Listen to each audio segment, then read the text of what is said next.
Ayan o, ang dami nagbibigay ng advice kay Rainbow na, "Hi DJ Lala, can you give me an advice? Naghiwalay po kasi ang parents ko and I don't know what to do. May mga time na sinasaktan ko yung sarili ko." Rain, ganito, no? I am from a broken family. And, noong mga panahon na yon, all I can think about is myself. Kasi bata ako eh. I do not know anything better. So, kung nahihirapan ka, just keep in mind, Rain, na nahihirapan din sila sa sitwasyon na yon.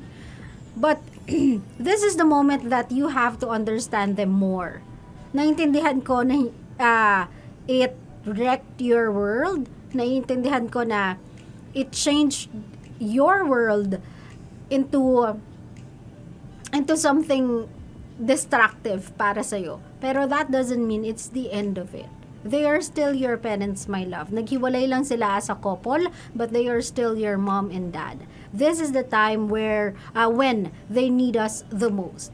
They need our understanding. They need our strength. Kasi sa atin sila huhugot ng lakas, Rain.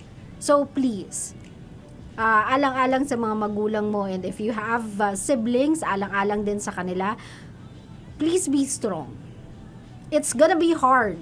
I'm not gonna sabihin na natin, I'm not gonna lie to you. It's hard growing up na dalawa yung parents, magkahiwalay yung parents mo kasi parang, alam mo yun, dalawa ang Christmas, dalawa ang New Year, kasi magkaiba sila ng lugar, and sometimes, it's exhausting, pero it's a part of life that you have to accept.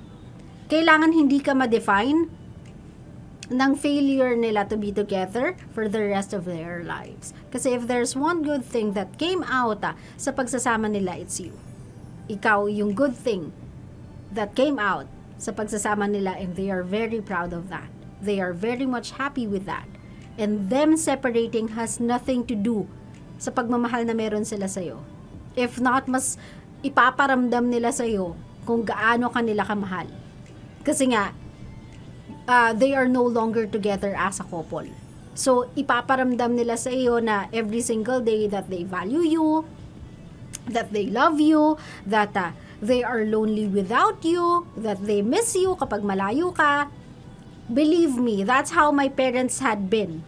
Nung naghiwalay sila, mas naging clingy sila sa aming magkakapatid, mas naging open sila sa aming magkakapatid, mas naging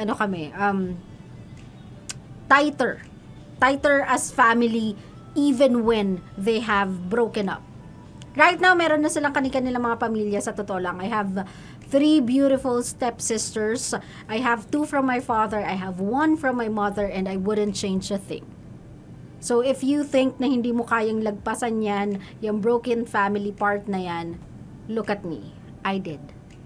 And mind you, nung mga panahong naghiwalay sila, I am about to embark sa college days ko.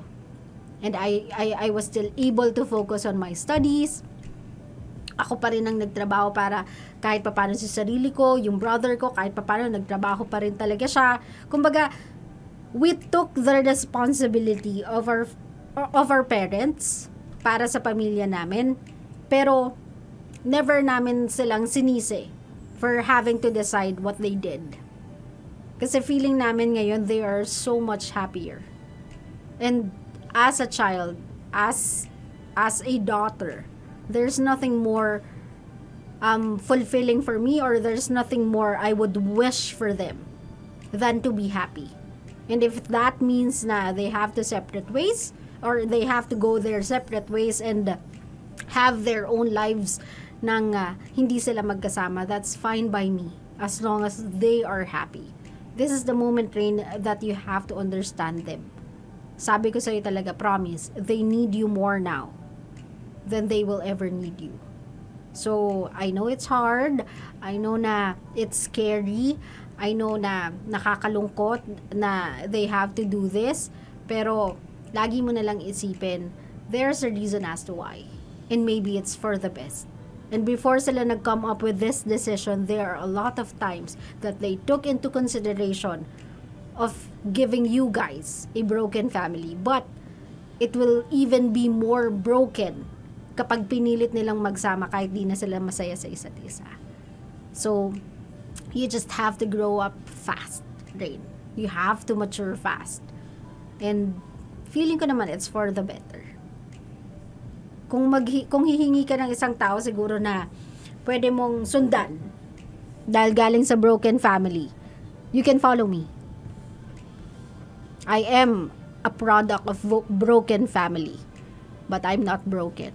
I'm whole. I'm happy. Sana maging happy ka din, Rain, at wag na wag mong sasaktan yung sarili mo. Kasi that will break their hearts more than the breakup itself. Okay? I hope all is well, Rain. Hingi ka lang ng tulong sa akin or message mo lang ako sa Facebook page ko if you need someone to talk to. Basta wag mo lang saktan yung sarili mo, okay? I'm all ears. You can always say hi and share your stories with me. Kapag may mga times na naansya ka, may mga times na nalulungkot ka, run it by me. I will listen to you. Pero never hurt yourself. I did not. When I was in your situation, I did not. So please don't. Okay? Walang anuman, Rain. My pleasure. Yung storya naman ng buhay ko ay parang open book eh. Open book sa lahat. Open book sa lahat ng nakikinig eh. So, malit na bagay yan. It's not something I am ashamed of. Feeling ko nga I am proud of it eh. Na I am a product of a broken family. Not because kinakampaign ko yung broken family, but because I am a person of believing in choices, personal choices. Respecting personal choices. And personal choice nila yun eh. I respect them as a parent. And even if maghiwalay sila, it won't make me love them less. It even made me love them more.